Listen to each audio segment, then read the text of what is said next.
अस्सलाम वालेकुम, आदाब। आप देख रहे हैं स्टेट ऑब्जर्वर। मैं हूं आशिया खान। जिस तरह से हम आपको डीडीसी इलेक्शन की लगातार अपडेट्स दे रहे हैं, चाहे वो सोशल एक्टिविस्ट हो कि उनका क्या कहना है इस डीडीसी इलेक्शन के बारे में, बात करें इंडिपेंडेंट कैंडिडेट या किसी की पार्टी की तरफ से टिकट मिलने वाले कैंडिडेट की, हम लगातार उनसे बातचीत कर रहे हैं और अपने व्यूअर्स को उनसे अवगत करा रहे हैं वो किस तरह से जो डीडीसी इलेक्शन है उनके बारे में उनके क्या पॉइंट ऑफ व्यू है। तो अभी भी हमारे साथ एक ऐसे ही कैंडिडेट मौजूद हैं जो इंडिपेंडेंट उम्मीदवार हैं, जो इंडिपेंडेंटली अपना इलेक्शन लड़ रहे हैं। और हम आपको बता दें, ब्लॉक नगरोटा गुजरू से वो इलेक्शन लड़ रहे हैं और उनका नाम है अजय भूषण जी।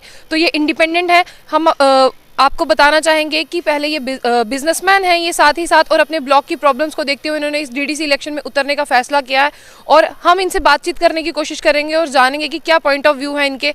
सर, सबसे पहले तो मैं आपसे ये जानना चाहूँगी, जिस तरह से आपने बताया अपनी हिस्ट्री के बारे में कि बिजनेसमैन थे, अब सोचा कि थोड़ा काम कर ले लोगों के हित के लिए, तो इस तरह से क्या प्रॉब्लम्स फेस करनी पड़ती हैं जिसकी वजह से आपने ये फैसला लिया? शुक्रिया आयशा जी। सबसे पहले वीमेन एम्पावरमेंट के लिए मैं आपको बधाई देता हूं और मैं चाहता हूं कि हमारे गाँव, हमारे ब्लॉक में हर एक औरत इतनी ही बोल्ड बने, इतनी ही कॉन्फिडेंट बने, ताकि वो समाज में हर एक चैलेंज को इतना ही कॉन्फिडेंटली फेस करे। आपने दूसरा सवाल पूछा कि क्या कारण है। हम 70 साल से आज़ाद हो गए हैं। भारत आज़ाद हुआ है, लेकिन हमारे गांव अभी भी सेम कंडीशंस में है।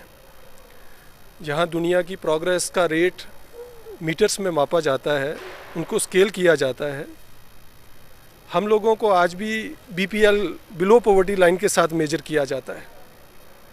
हम लोगों को इन चीज़ों से मेजर किया जाता है कि हमने कितने गाँवों को बैकवर्ड बनाया है। बैकवर्ड इसलिए बनाया जाता है क्योंकि बड़ी इजीली सारी चीज़ें हो जाती हैं, लेकिन ये सच्चाई नहीं है। अब हम बैकवर्ड बनने के मूड में नहीं हैं, ना ही हमने बीपीएल लेना है। बीपीएल एक शाप है, कोई प्रिविलेज नहीं है। दूसरा, अनएम्प्लॉयमेंट जो शब्द है, इसका डेफिनेशन जो है वो कहा जाता है कि जिसको काम नहीं है उसको काम दिया जाना चाहिए। काम तो आसमान से आता नहीं है। काम के लिए आपको वेन्यू खड़े करने पड़ते हैं, और जब आपने वो वेन्यू देने हैं तो दो ही हैं कि जहाँ तो सरकार दे, तो जहाँ फिर आप प्राइवेटाइज्ड कल्चर को वहाँ पे लाएं। सरकार के पास जो वेन्यू देने के तरीके हैं, वो महीने का 5,000 रुपया लगा देंगे और कहेंगे कि 5 साल तक अब तूने मुंह नहीं खोलना है। और जहाँ तो उसको बोलेंगे कि तू सिर्फ काम कर, बाद में देखेंगे। हम लोग कंट्रेक्चुअल वर्क के बिल्कुल अगेंस्ट हैं।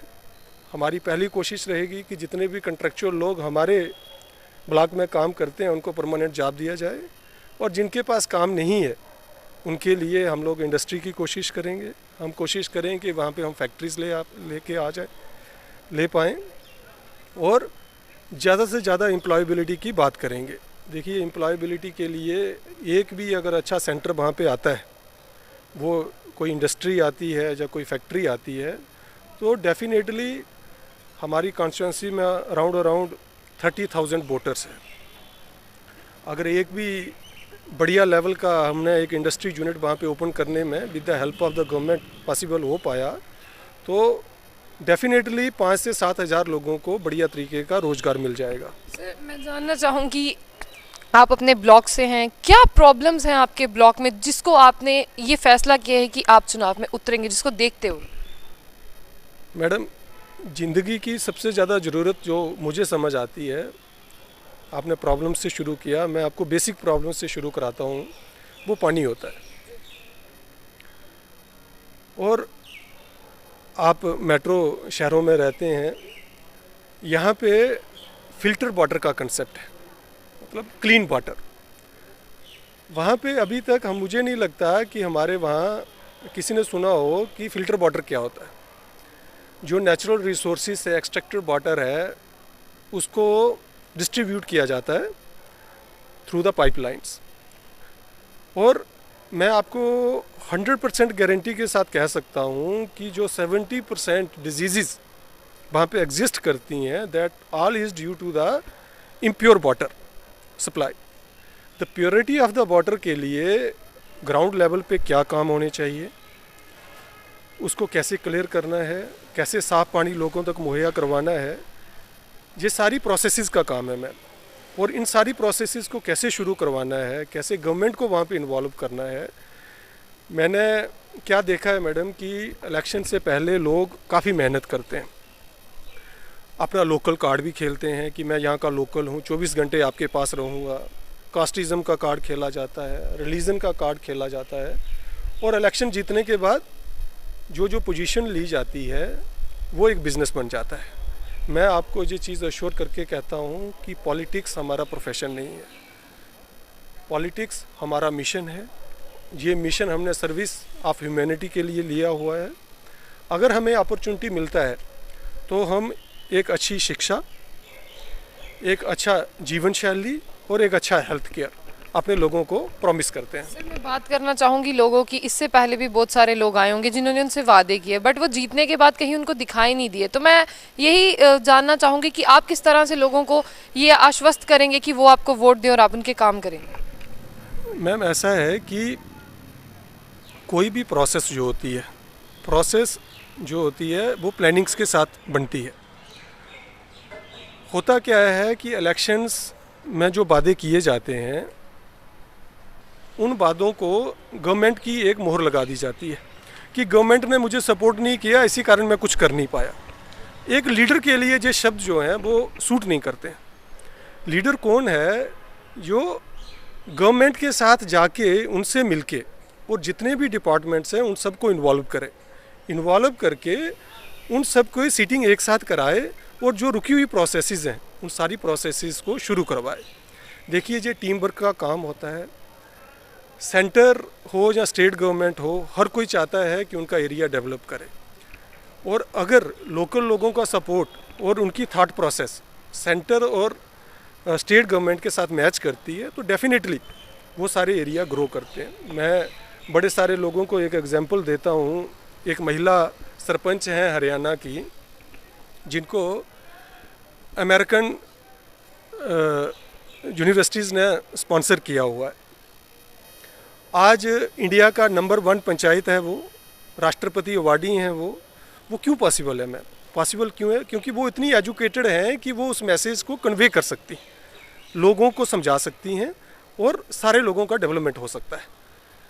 जी मैम। सर, आखिर में आप क्या अपील करना चाहेंगे जो आपके ब्लॉक के लोग हैं उनके लिए मैसेज? देखिए, हम सब लोगों के साथ चलना चाहते हैं। हम चाहते हैं कि हर एक वो प्रॉब्लम, वो वाइल्ड एनिमल्स का प्रॉब्लम हो, मंकीज़ का प्रॉब्लम्स हो जो फसलें ना होने देती हैं, या सड़क का प्रॉब्लम हो, या हर गांव की रोड कनेक्टिविटी का प्रॉब्लम हो, लोगों की बेसिक एमिनिटीज़ का प्रॉब्लम हो, इन सब का सॉल्यूशन है। लेकिन सॉल्यूशन क्या है? एक एब्सोल्यूट कम्युनिकेशन। वो कम्युनिकेशन के लिए आपको एक रिलायबल और नॉलेजेबल पर्सन की रिक्वायरमेंट है। अगर आपको लगता है कि आपके सेलेक्टेड जिन लोगों को आप सपोर्ट कर रहे हैं वो इस लेवल का कम्युनिकेशन आपके लिए जनरेट कर सकते हैं तो डेफिनेटली आप उनको सपोर्ट करिए। और अगर आप नहीं कर सकते हैं तो अपना सेकंड थॉट दीजिए। क्यों? क्योंकि जो अगर 70 सालों में नहीं बदल पाया वो आज भी नहीं बदल पाएगा। दूसरा ऐसा है मैम, मैंने क्या देखा इस इलेक्शन में, ये 3 टायर सिस्टम है यूनियन टेरिटरी का। यहाँ पे पंचायत हैं, पंचायत के बाद ब्लॉक लेवल का इलेक्शन हुआ और अब डिस्ट्रिक्ट डेवलपमेंट का इलेक्शन हो रहा है। पंच सरपंच जो पंचायतों के लिए चुने गए हैं उन्होंने जंप मारा ब्लॉक लेवल के लिए। अब ब्लॉक लेवल का भी उन्होंने क्या किया है, वो जंप मार के डीडीसी के लिए ट्राई कर रहे हैं। ये एक अच्छी हैबिट नहीं।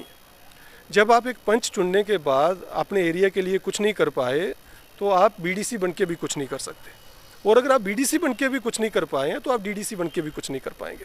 क्यों? क्योंकि करने के लिए थॉट प्रोसेस चाहिए, कंसेप्ट चाहिए। और अगर आपके पास कंसेप्ट है, अगर हरियाणा में बैठी हमारी बहन वो कर सकती है तो आप भी यहाँ पे बैठ के सारा कुछ कर सकते हैं। जी शुक्रिया। ये थे हमारे साथ अजय भूषण जी जो कि ब्लॉक नगरोटा गुजरू से हैं। यानी ये साफ तौर पर ये स्पष्ट करना चाहते हैं कि जो पॉलिटिक्स है ये मेरा प्रोफेशन नहीं है, ये मेरा मिशन है। अगर मैं जीत कर आता हूँ तो मैं अपने लोगों के लिए ये काम करूँगा। जिस तरह से उनके वहाँ पे प्रॉब्लम फेस करनी पड़ती है, चाहे वो पानी की हो, चाहे वो रोड कनेक्टिविटी की हो, तो हमारा भी यही मोटिव है आपको इन डीडीसी इलेक्शंस के कैंडिडेट से मिलवाने का, ताकि जो हमारी जनता है वो ज़्यादा से ज़्यादा पॉइंट ऑफ व्यू सुन सके जो इन कैंडिडेट्स उतरे हैं जो डीडीसी इलेक्शंस में। तो ऐसी और भी अपडेट्स के लिए जुड़े रहिए स्टेट ऑब्जर्वर।